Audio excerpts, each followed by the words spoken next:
¿Cómo están? ¿Bien? Vamos a hablar un tema acerca de el desánimo en la vida de un cristiano. Yo creo que es muy importante como cristianos mantenernos siempre en la sintonía con Dios. Pero antes de comenzar, le invito, vamos a orar. Incline su rostro, Señor. Padre, te pedimos tu bendición en estos momentos. Que tu palabra pueda el día de hoy, tu Espíritu Santo, inspirar toda palabra y que penetre hasta lo más profundo de nosotros, Señor, hasta el alma. Ayúdanos, Dios, para que pueda también el Espíritu de una manera hablarnos, enseñarnos, instruirnos el Espíritu Santo y que nosotros podamos recibir toda palabra que provenga de ti. Háblanos en el nombre de Jesús. Amén. Abra su Biblia en Lucas capítulo 18, versículo 1. Lucas 18, versículo 1. Y les refería Jesús una parábola para enseñarles que ellos debían orar en todo tiempo y no desfallecer. Fíjense lo que dice, y no desfallecer. ¿Por qué? Porque probablemente alguien puede estar orando, pero también en este cansancio, en la oración, en la lucha que tienen en el hogar, en las situaciones, en los problemas que se están presentando en este diario vivir, pueden estar desfalleciendo. Es decir, desmayando, ya no querer dar ese extra que todo cristiano debe de dar, porque dice, Jesús, dice, les enseñaba que ellos debían orar en todo tiempo, dice, y no desfallecer. Es muy importante, la oración es un diálogo en el cual estamos en contacto con Dios las 24 horas. Es decir, que en ese momento, al estar tú las 24 horas con Dios y pones tus rodillas, te humillas delante de Él y comienzas con una oración, todo aquello que sale de ti, obviamente como un clamor, primeramente como una adoración, después pidiendo a Él que Él intervenga en tu vida y también dando oportunidad a que Él nos hable, en este momento hablamos de una oración. Pero cuando un corazón ha desfallecido o un cristiano se siente que está cansado y que ya no puede más y que las circunstancias parece que están por encima del conocimiento que tú tienes en Dios, parece que Dios no interviene.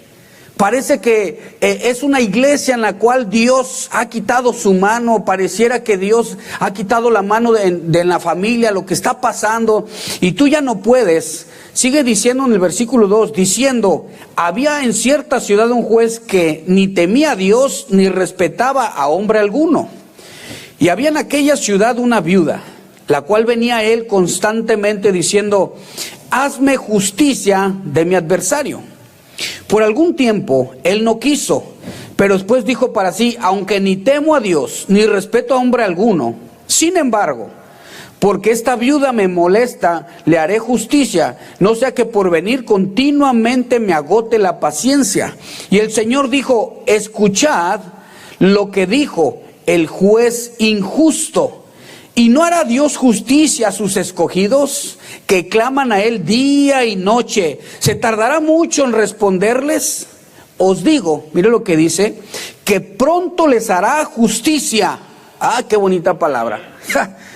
Cuando Dios dice algo, todo lo que Dios dice y promete se cumple. No hay palabra que Dios no diga y que no se cumpla. Por eso es nuestro Señor y nuestro Dios. Todo lo que Él dice lleva un fin y un propósito y todo se cumple. Y aquí dice que dice, y os digo que pronto les hará justicia. No obstante, cuando el Hijo del Hombre venga, ¿hallará fe en la tierra? Es decir, que el cristiano puede tener sus tiempos de oración, sus tiempos de adoración, estar alimentándose la palabra constantemente, pero cuando llega un problema a la iglesia, un problema a su casa, un problema a su vida, en ese momento parece que todas las cosas cambian. Parece que el conocimiento que tenemos y el descanso que tenemos en Dios se ve afectado por una situación adversa, por algo que no esperábamos. De seres queridos, de amigos, de que no esperábamos, de aquel, del que menos te imaginabas, pero te duele. Y en tu corazón te afectas porque obviamente tienes sentimientos. Y pareciera que te sientes que vas a desfallecer porque no puedes creer que un problema así haya llegado al hogar. que un problema así haya llegado a tu vida. Pero dice, oren en todo tiempo para que no desfallezcan. Y no desfallezcan. ¿Se acuerdan cuando le dijo a los discípulos, hey, pónganse de pie, oren para que no entréis en tentación?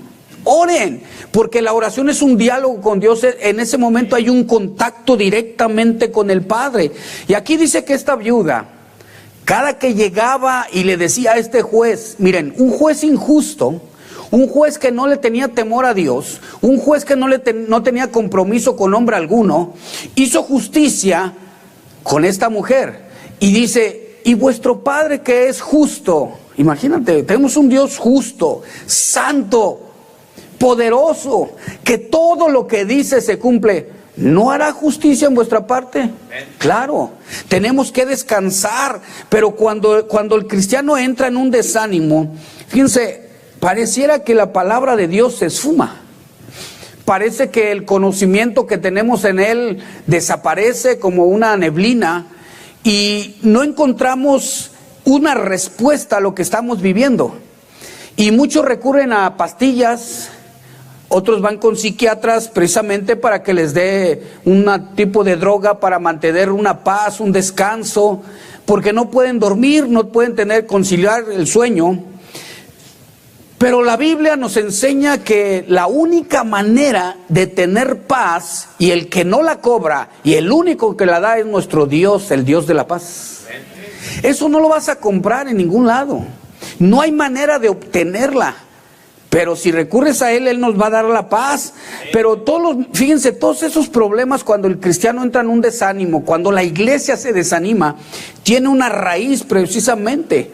Y es cuando la iglesia puede alejarse de Dios, cuando el cristiano se puede alejar de Dios, cuando las circunstancias te está llevando a que pongas la mirada en la circunstancia y la quites de Dios.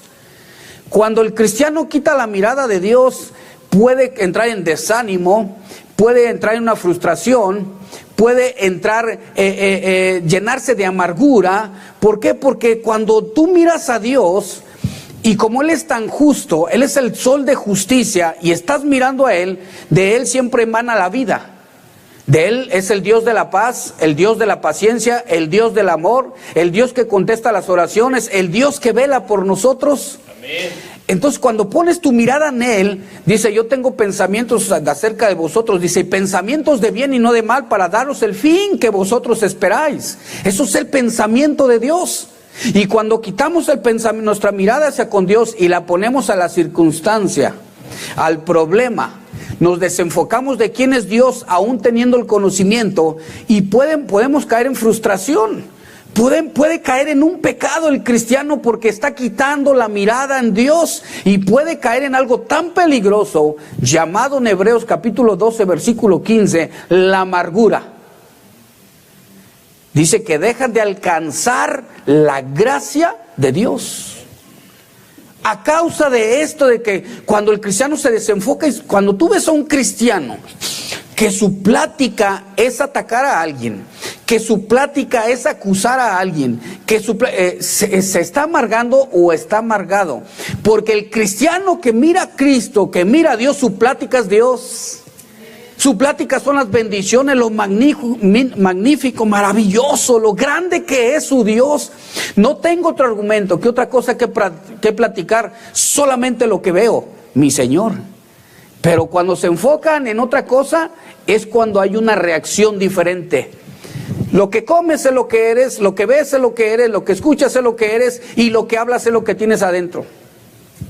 Esa es la vida de todo cristiano. Por eso tenemos que hablar la palabra de Dios, alimentarnos de la palabra de Dios, andar con gente sabia para poder, lo que penetre por aquí, poderlo vivir. Las palabras de los sabios son como aguijones, mire, que penetran y son como clavos hincados. Son palabras sabias y llenas de que son adornadas. Ahora, cuando tú ves a un cristiano desanimado, el cristiano desanimado te va a hablar de amargura. El cristiano desanimado te va a hablar de los problemas en los cuales él ve. El cristiano desanimado te va a hablar de las circunstancias que para él son más grandes que Dios mismo. y cómo tú te involucras para hablar con él. Es bueno que lo escuches a tu hermano, sí, porque Dios cuando te acerca a alguien con problemas para que lo ayudes. Amén. No para que te asocies con él. Es para que tú le des consuelo. Dice que Él nos consuela a nosotros para que nosotros consolemos a los que están en una situación así. En Primera de Tesalonicenses, acompáñame por favor. Primera de Tesalonicenses.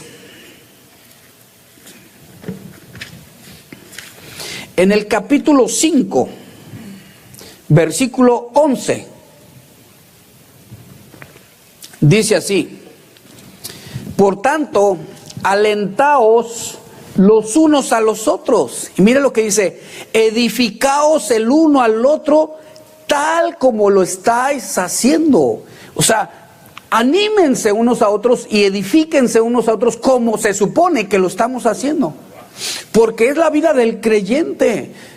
Tú edificas al que te escucha, tú edificas a tu hermano, o puedes derribar en su vida o meter en su vida amargura, meter división, disensión, problemas en la cual él estaba con su mirada en Cristo. Y ahora quieres que ponga su mirada en el pastor, un error. Quieres que ponga su mirada en la iglesia, segundo error. Quieres que ponga su mirada en el que barre, tercer error. Todo aquello que quite a Dios en primer lugar y que tú pongas la mirada en otro es un error. Ya no estás edificando la vida de tu hermano en Cristo. Ya no lo estás animando. Todo pastor debe llevar a las ovejas a Cristo. Todo pastor. Ningún pastor debe de traer las ovejas así. No puede decir, yo soy el buen pastor. Oh, no, ten cuidado. El buen pastor es nuestro Señor. El pastor tiene que decirte, así dice el Señor, anímense unos a otros. Así dice el Señor, edifíquense unos a otros como lo estáis haciendo. Solamente es la voz de Dios para edificar a su cuerpo. Tenemos que animarnos unos a otros. Vamos a ver un caso en Primera de Reyes, rápidamente. En el capítulo 19. Primera de Reyes 19.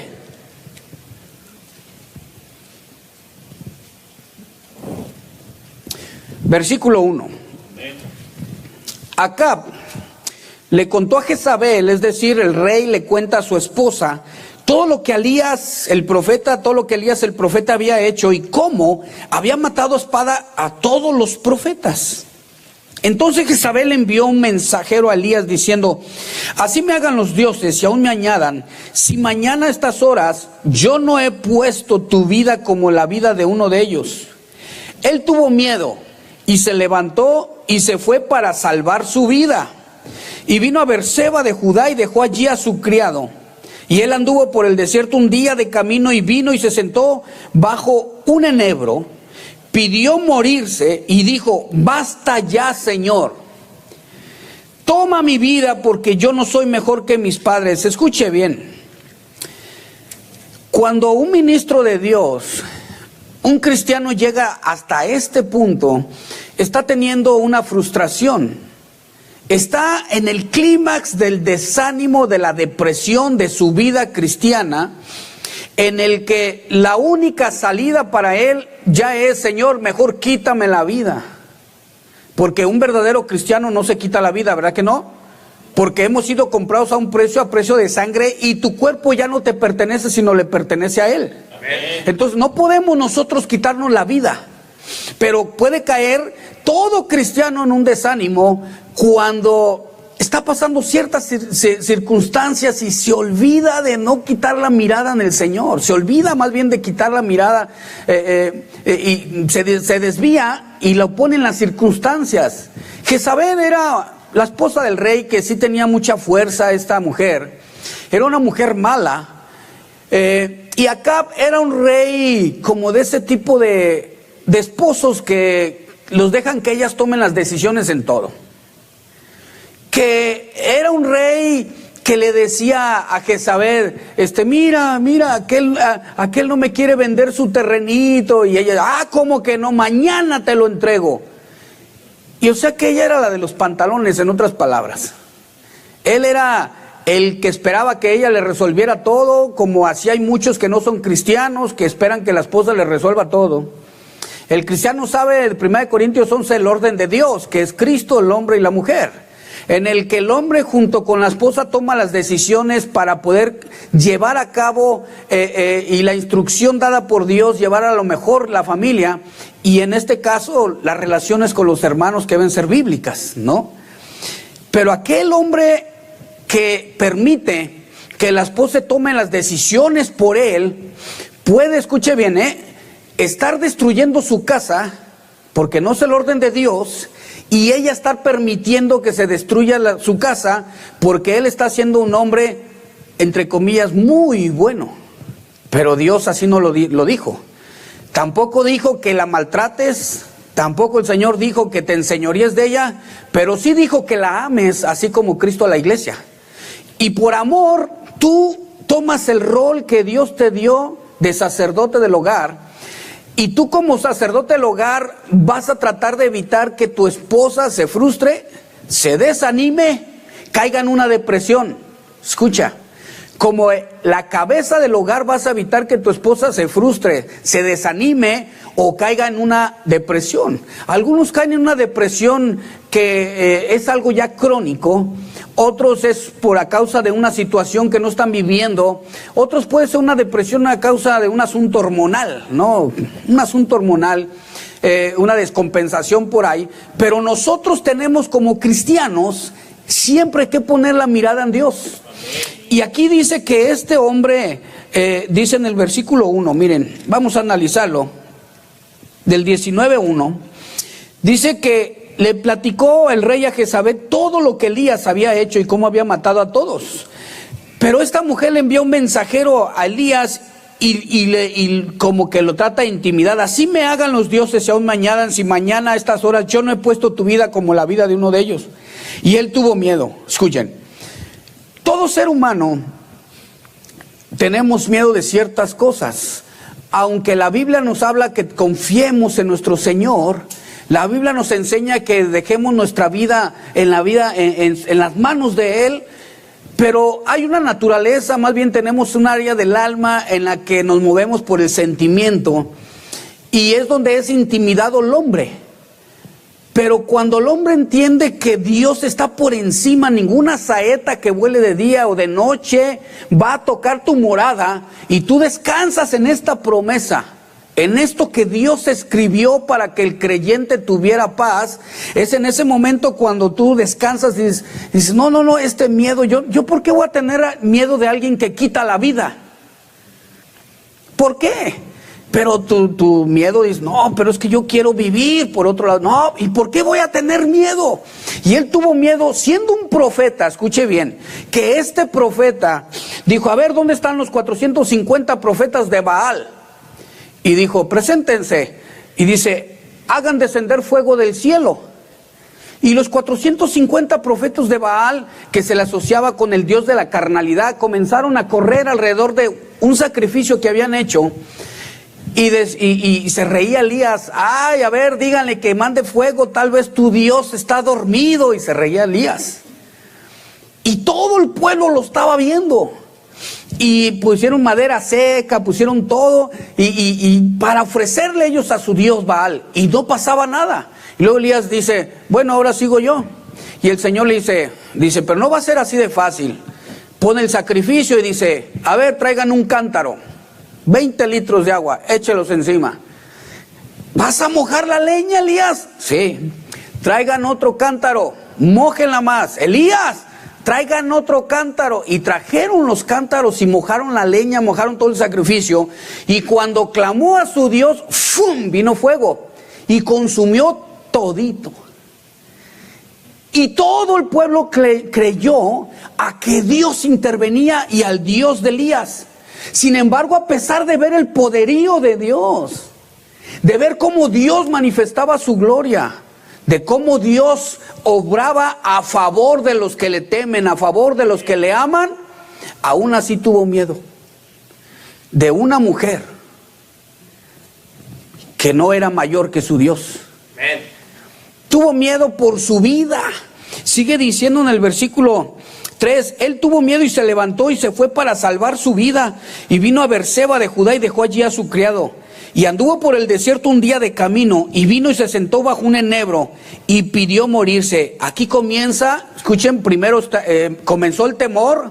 Cuando tú tienes temor a una situación que estás viviendo, después te embarga ese sentimiento de frustración, en el que sientes que Dios no está interviniendo en este miedo esto que estás pasando. ¿Por qué esta injusticia? ¿Por qué esto, Señor? Y parece como que Dios no interviene. Y en ese momento comienza ahora él diciendo, ¿sabes qué? Pues mejor pidió morirse, dijo, basta ya, Señor, toma mi vida.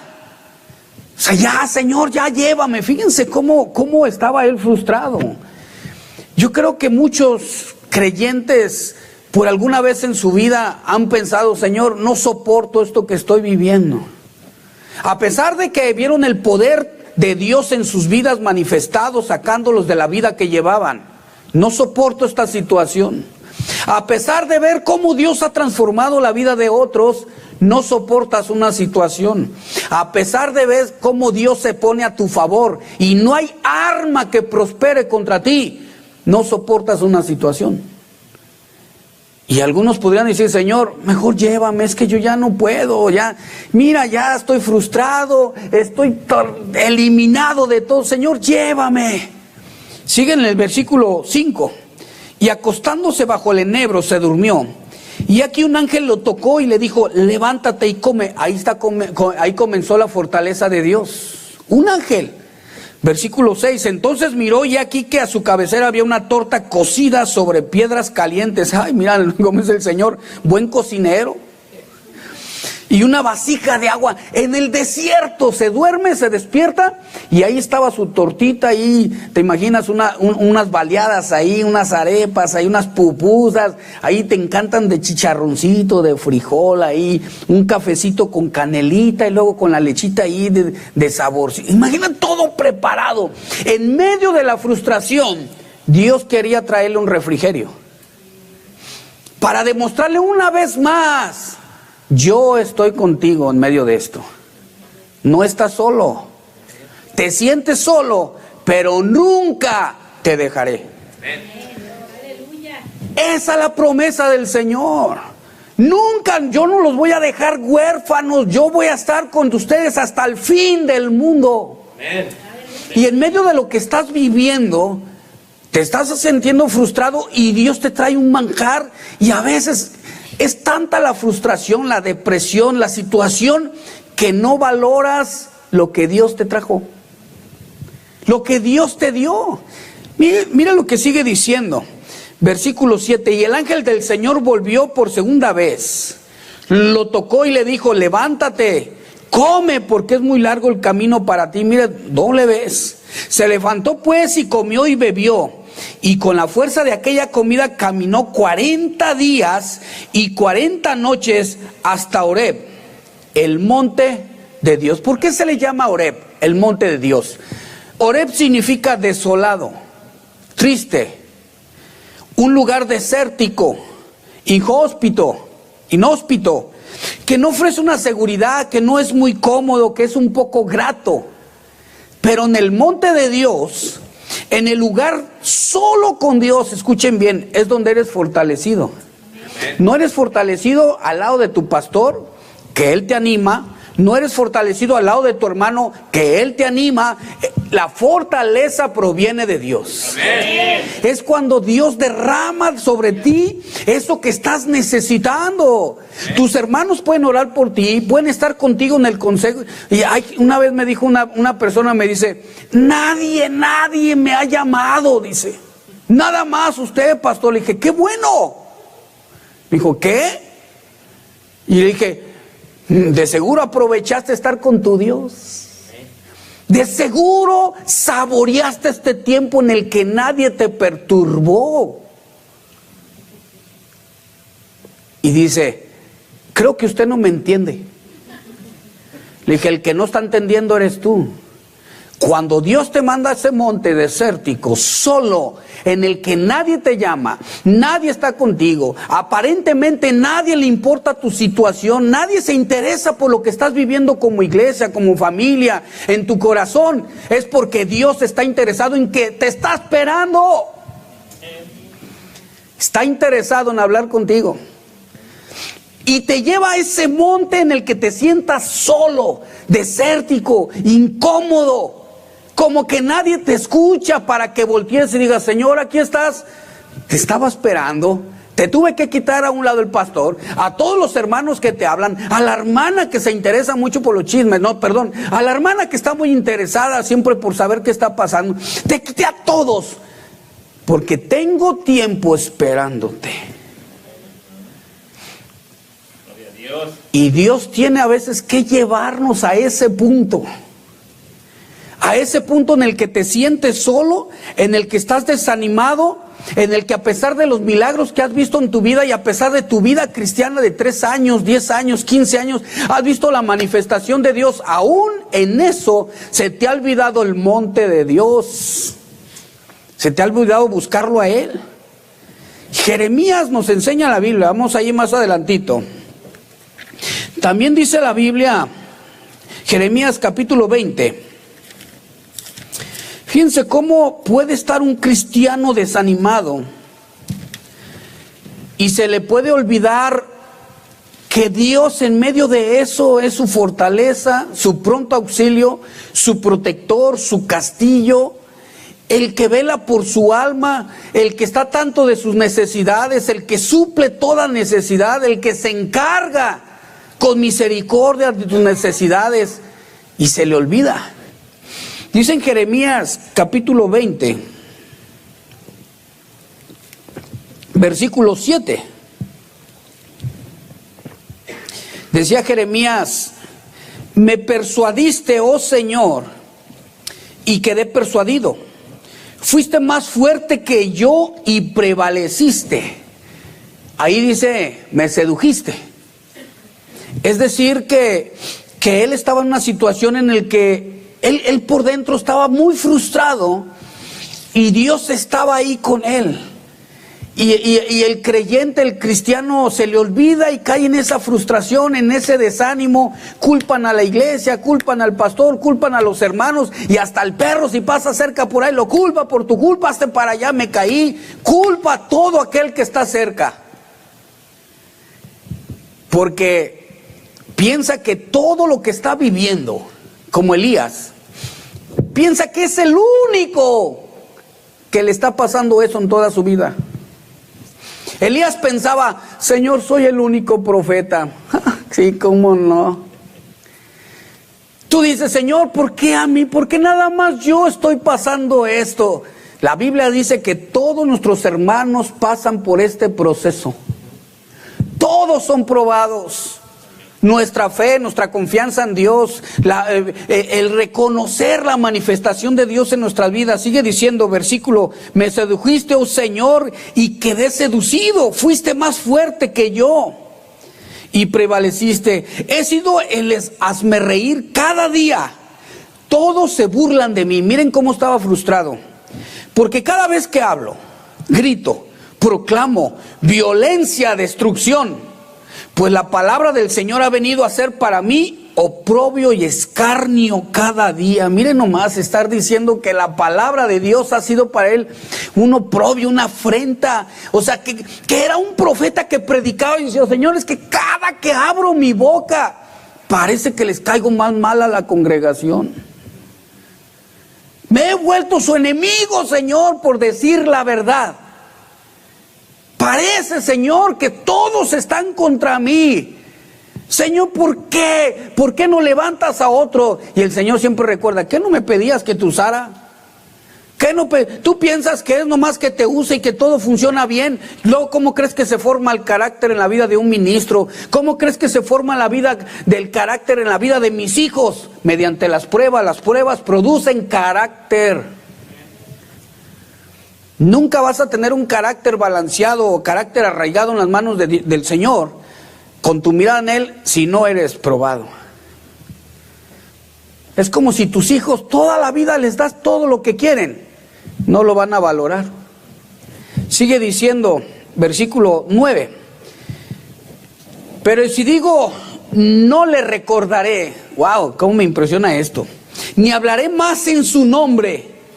Esto se convierte dentro de mí como fuego ardiente, encerrado en mis huesos. Hago esfuerzos por contenerlo y no puedo. O sea, si yo, Señor, dentro de mí digo, ya no voy a hablar más en tu nombre, no voy a decir nada más nada, aquello que tú me mandas, pero hay un fuego en mi corazón, Señor, el fuego del Espíritu Santo, que es el que me dice, habla. El fuego del Espíritu Santo que me dice, tienes que decir la palabra del Señor. Dice, y ese fuego, imagínate, Señor, es un fuego que quema. Es un fuego que quema porque el Espíritu Santo, cuando está dentro de ti y tú estás en un momento de depresión, en un momento de angustia, las palabras divinas son como un martillo y como un fuego. Que todo aquello que está en tu corazón recordándote, clama a mí. Todo lo puedes. Estoy contigo. Yo cuido tu vida, yo me hago cargo de ti, y está ahí quemándote. No, pero estoy frustrado. Yo estoy aquí. Y es cuando empiezan a salir las lágrimas como fuego. En una ocasión me decía una persona, yo no sé qué pasaba, pero cuando estaba orando, recibí un consuelo de parte de Dios que yo sentía que hasta las lágrimas salían calientes, me dice. ¿A qué se debe, pastor? Porque yo cuando lloraba sentía que hasta estas lágrimas hasta quemaban, dice. Y yo le dije, bueno, me recuerda a Jeremías. Jeremías no podía resistirse al llamado de Dios. Jeremías no se podía resistir a ser su hijo. Una vez que tienes el sello del Espíritu Santo, está ahí para confortarte, enseñarte, instruirte, hablarte, guiarte, reprenderte y recordarte todo lo que tú ya sabes. Y es ahí cuando el cristiano va al monte Horeb, desolado, en el que postras tus rodillas y le dices, Señor, aquí estoy. Me quieren matar. Aquella mujer Jezabel. Me quieren, están contra mí, fulano de tal. Está pasando esta situación en mi vida, en mi casa, en el ministerio, en la familia. Señor, ¿qué hago? Me siento frustrado, no sé qué hacer. Y es cuando tú debes de callar y esperar y ver la salvación de tu Dios. Porque cuando callas es cuando Él actúa. Es cuando te dice, hey, quédate quieto, Señor, pero es que yo me voy a defender, yo voy a hacer, quedaos quietos. No, Señor, tú me diste una boca para hablar. Y además todo lo puedo entender. No, quédate, cállate quieto. Yo no hago las cosas como tú las haces. Yo las hago con misericordia, pero con justicia. Yo seré misericordioso al aplicar la justicia, pero siempre tendré misericordia, aún para el culpable. Quédate quieto, descansa, yo me encargo de tu asunto. Y miren, él dice, era como un fuego ardiente encerrado en todos mis huesos, o sea, todo le quemaba. Versículo 10, porque he oído todas las murmuraciones de muchos, terror por todas partes, denunciémosle, todos mis amigos de confianza, esperando mi caída, dicen. No, miren, esta traducción está tremenda. Los amigos de confianza, aquellos que te abrazan, que dicen, estoy contigo en las buenas y en las malas. Y así como Pedro le dijo, Señor, si a ti te quitan la vida, que me la quiten a mí. Y el Señor dijo, ay, Pedro, no sabes lo que dices. Antes que cante el gallo me vas a negar 3 veces. No, Señor, contigo hasta la muerte. Y el Señor, no has conocido todavía esa parte dentro de ti. Necesitas carácter, necesitas ser moldeado. Eres muy arrebatado y Satanás me ha pedido zarandearte. No, Pedro, ten cuidado. Y él decía, aún mis amigos, fíjense, qué terrible, que tus amigos en su corazón decían que caigas en pecado, ¿Están deseando que seas destruido? ¿Están deseando que... Pues es que eso te está pasando porque tú lo provocaste, en vez de decir, mira, no te voy a decir nada, solamente quiero estar contigo callado, en silencio y orando contigo. Y aquellos grandes amigos que llegaron con Job, esos tres, imagínate, ¿no? Siempre es importante tener amigos a un lado, pero amigos que amen la verdad y que reconozcan, yo he venido aquí a orar contigo. No he venido a burlarme de tu calamidad, no he venido a reírme de la condición en la que estás, no he venido a reprocharte nada, he venido a orar contigo. Soy amigo que sé que tú reconoces lo que has hecho y estoy aquí para ti. Vamos orando. Fíjense, este tipo de amigos que tienen el entendimiento. Vale más el amor demostrado con una reprensión que sea un amor oculto, que te digan, yo sé todo, pero ya estoy aquí para orar contigo. Y esto me impresiona de él. Miren, versículo 14. Maldito el día en que nací. Miren cómo estaba de frustrado. Jeremías, uno de los grandes profetas de Dios. Elías, un hombre que hizo que se parara el agua, que dejara de llover, y cuando dijo, Señor, vino el agua. Un hombre que dijo, descienda fuego que consuma, descendió fuego. Elías, un hombre, pero dice la escritura en Santiago 5, 17 y 18, dice que era un hombre sujeto a pasiones como las nuestras. Un Jeremías que era la boca de Dios en todo lo que hacía. Miren lo que estaba diciendo: maldito el día que nací, el día en que me dio a luz mi madre, no sea bendito. Ay, Jeremías, ¿qué estás diciendo? Maldito el hombre que dio la noticia a mi padre, pobre doctor, ¿verdad? Están diciendo maldito. Maldito el hombre que dio la noticia a mi padre diciendo, te ha nacido un hijo varón, haciéndolo muy feliz. Miren, hermanos, hasta qué grado llegó un profeta que estaba frustrado. Hasta el día que nació maldecirlo. Pero si te fijas, ninguno de los dos se quitó la vida. Estaban en el momento extremo del ministerio, en el que Dios te lleva a ese punto en el que te sientes solo, sin amigos, sin gente a tu alrededor, sin que nadie te pueda ayudar, sin que nadie pueda llenar ese hueco para que Él lo llene. Amén. Hasta ese momento te lleva Dios, en el que tú te sientes desesperado, hermano, por lo que estás viviendo. La familia no lo llena, mi padre, mi madre, mis hijos, mi esposa, no lo llena el ministerio, no lo llenan a todos aquellos que están cerca de ti. Pero Dios dice, no, es que necesitaba quitártelos para yo llenar ese hueco, para ser el número uno en tu vida. Yo necesitaba hacerte pasar por este momento, llevarte al monte Horeb. Qué desanimado estaba él. O sea, ¿cómo saber cuando hemos rebasado ese grado de depresión? O sea, un desánimo ya anormal, en el que ya hasta puede pecar el cristiano con pensamientos, con palabras, acusando a Dios por lo que está pasando, diciéndole, es que, Señor, ¿qué te cuesta tú decir otra palabra? ¿Qué te cuesta? Y reclamando a Dios. ¿Hasta dónde podrá llegar ese desánimo? En el Salmo 42, ahí adelantito, atrasito, Salmo 42,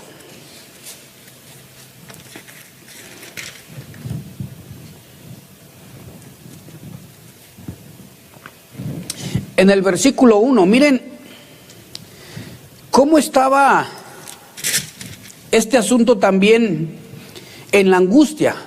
El encabezado dice, sed de Dios en la angustia y en el destierro.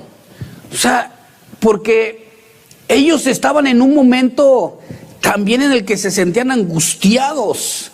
Dice, como el ciervo anhela las corrientes de agua, así suspira por ti, oh Dios, el alma mía. Mi alma tiene sed de Dios, del Dios viviente. ¿Cuándo vendré y me presentaré delante de Dios? Mis lágrimas han sido mi alimento de día y de noche, mientras me dicen todo el día, ¿dónde está tu Dios? Cuando estás pasando una situación en la que acostado lloras, amanece la cama, la almohada mojada, en el trabajo te ven y dices, ¿qué tienes? No, me siento mal. Estás llorando en el trabajo, trabajando, te metes al baño a orar. Todo el día ese es tu alimento. Y las lágrimas parece que como es tu alimento, estás adelgazando. A causa de la frustración, a causa de tanto desánimo, a causa de lo que estás viviendo. No, ni apetito tienes, es anormal lo que estás viviendo. Pero en la parte espiritual, escucha bien, en la parte corporal es anormal lo que estás viviendo porque te sientes seco, desértico, en un lugar no agradable, en el Horeb, en el que te sientes que no hay nadie a tu alrededor. Pero en la parte espiritual, tu alma tiene sed. Tienes sed del Dios viviente, en el que dice mi versículo 4, me acuerdo de estas cosas y derramo mi alma dentro de mí, de cómo iba yo con la multitud y la guiaba hasta la casa de Dios. Miren, qué increíble, aquí estamos hablando de alguien que ministraba, que servía, pero se sentía en soledad. Alguien que puede ser ujier y estar en depresión, que puede servir en cualquier departamento de la iglesia y estar en un momento de angustia. Puede ser un predicador, puede ser un pastor que esté viviendo en un momento de angustia y tener de día y de noche derramando lágrimas. Puede ser alguien que llevó al pueblo a la presencia de Dios, que alimentó al pueblo y estar en un momento de angustia, y muchos criticarlo y burlarse. Mira aquel que me alimentaba, aquel que decía que tu Dios lo puede todo, mira cómo está tirado, mira cómo está humillado. En vez de decir, Padre, no sé qué asunto tenga ni quiero saberlo, pero ten misericordia de él, ayúdale, fortalece a mi hermano, forma parte del cuerpo donde yo estoy injertado, Señor, ayúdale, levántale, úsale, Señor, vuélvele a restaurar, que regrese aquel que nos guiaba. Fíjense, porque él dice que guiaba a la casa de Dios, dice, con voz de alegría y de acción de gracias, con la muchedumbre en fiesta. Y luego dice algo muy interesante, ¿por qué te abates, alma mía? ¿Por qué sientes que te estás ahogando? ¿Por qué sientes que tienes la marea hasta acá arriba y que dices, ya no piso nada y qué voy a hacer? ¿Por qué te abates, alma mía? ¿Qué tu alma? Amarás al Señor con todo tu corazón y toda tu alma. ¿Por qué te abates, alma mía? Tú sabes quién es tu Señor. Tú sabes quién es el Creador. ¿Por qué estás turbada? Y dice, ¿y por qué te turbas dentro de mí? Y aún, miren, hablándole al alma, espera en Dios, pues he de alabarle otra vez, por la salvación de su presencia. Qué bonito versículo, hermano. Cuando está en un momento desértico, en un momento de ansiedad, ¿por qué te abates, alma? ¿Por qué permites? ¿Por qué caes en desánimo? ¿Por qué te criticas a todos? ¿Por qué? No. Mi alma está para alabar al Señor. Yo no voy a permitirme, escuchen bien, no me voy a permitir amargar, no me voy a permitir turbar, no me voy a permitir sentirme solo. Yo quiero estar con mi Señor. Y eso es lo que tú tienes que hacer. No te permitas turbarte ante esta situación que estés viviendo. No permitas sentirte solo. Tienes un Dios poderoso y grande que te está abrazando y está contigo y te dice, no temas. Yo estoy contigo hasta el fin de los tiempos. Dale un aplauso al Señor, gloria al Señor de verdad. ¿Sabían que hay un porcentaje muy alto de que nuestros jóvenes sufren de depresión y de desánimo? Algunos se frustran y se desaniman porque son muy inteligentes los jóvenes, pero en la escuela parece que las cosas no funcionan. Y papá y mamá les dicen esa frase mágica de que, no, si no eres tonto. Lo que pasa es que no estudias. Y ellos se sienten mal. Igualito a tu padre. Y el padre dice, no, igualito a tu madre. y están en un proceso, en un tiempo en el que parece que pierden la identidad, se sienten desesperados, al igual que tú con las circunstancias y los problemas que tienes también. Es un porcentaje muy alto. Más de 2,000 seres humanos en los Estados Unidos o sumidos se quieren quitar la vida cada día. Quieren ese pensamiento de frustración, de desánimo, una depresión severa, en el que aún conociendo a Dios, dicen, ¿dónde está mi Dios?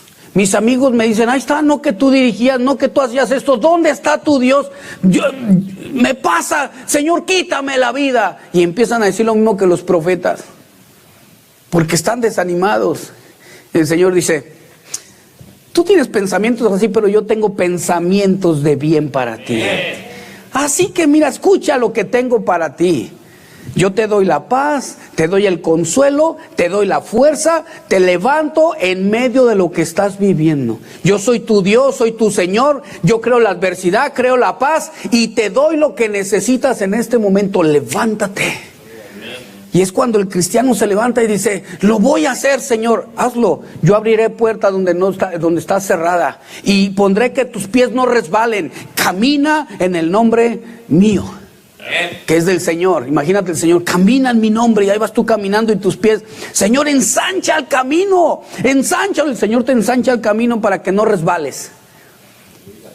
Y vas caminando por un lugar tan seguro. Fíjense, Satanás, escucha bien, hará lo posible, hasta lo imposible, para desanimar a un cristiano. Un cristiano desanimado no es peligro para Satanás. Es un arma para él, porque destruyendo a un cristiano desanimado, se destruye una familia. Se quebranta toda la familia, los hermanos, los padres, o los hijos si es el padre, los amigos, una iglesia. Cuando cae en desánimo, imagínate un ministro. Yo conocí a un ministro que cayó en desánimo por años. Y le hablábamos la palabra y él conocía todo, y aún conociendo la palabra de Dios no podía salir de eso. Porque la respuesta no éramos nosotros. Él conocía la palabra, él predicaba todo. La respuesta es Cristo. Era no mostrarle a Cristo, él ya la conocía. Él decirle, enciérrate ahí y yo nada voy a ver de lejos, pero quiero verte cómo clamas a Dios. Él es el que está cerca de ti, Él es el que te va a levantar, Él es el que te va a consolar. Las palabras que yo te diga, ya las sabes. Y es cuando dicen algunos pastores, ¿qué le puedo decir? Le digo, Dios te ama, y voltea y me dice, ya lo sé, todo lo puedes en Cristo. Y ellos terminan la frase, en Cristo que me fortalece. Todas las cosas ayudan para bien a los que aman al Señor. Y todavía te dicen, Romanos 8:28. Dicen, pastor, ¿ya qué le puedo decir? Ya no sé qué decir. Ya, es más, hay versículos que me los dice cuando no me acuerdo. Pues lo único que le puedes decir es recordarle que la fuente de la felicidad es Dios. Dice, buscáis consejo y no de mí, dice el Señor. Buscas consejo donde no es un consejo como un maná. Buscas un consejo que no proviene de mí. Buscas un consejo pero no de mí. Dice, yo soy la fuente de la felicidad, dice en el original, hermano. Pero muchos se olvidan que de esa fuente sale el agua que los alimenta, que los nutre, es el pan de vida, y se alejan de esa fuente y buscan consejo donde no van a encontrar la paz. Hermanos, Dios quiere llevarnos a un momento en el que cada uno de nosotros, vamos a Hechos capítulo 7, encontremos como cristianos este momento de paz y de tranquilidad que estamos pasando y estamos viviendo en la familia. Yo recuerdo que una persona me decía que la iglesia estaba viviendo un momento triste. Y yo le dije a esta persona, mira, ten paz. O sea, la iglesia es de Él. No es de nosotros, es de Él. Dice, no, pero es que Ay, si usted supiera. Le dije, no, pues no me platiques. Él es el dueño de la obra, Él es el dueño de la iglesia, Él es el dueño de tu vida. Si tú se las has entregado, Él sabe todas las cosas. Dice en Hechos 7, versículo 22. Moisés fue instruido en toda la sabiduría de los egipcios y era un hombre poderoso en palabras y en hechos.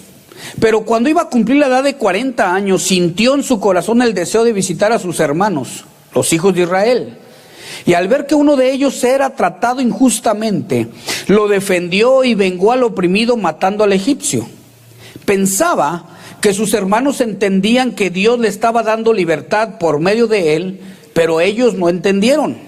Al día siguiente se les presentó cuando dos de ellos reñían y trató de poner paz entre ellos diciendo: varones, vosotros sois hermanos, ¿por qué os heréis el uno al otro? Pero el que estaba hiriendo a su prójimo lo empujó diciendo: ¿quién te ha puesto por gobernante y juez sobre nosotros? ¿Acaso quieres matarme como mataste ayer al egipcio? Y al oír estas palabras Moisés huyó y se convirtió en extranjero en la tierra de Madián, donde fue padre de 2 hijos. Escuche bien, huyó.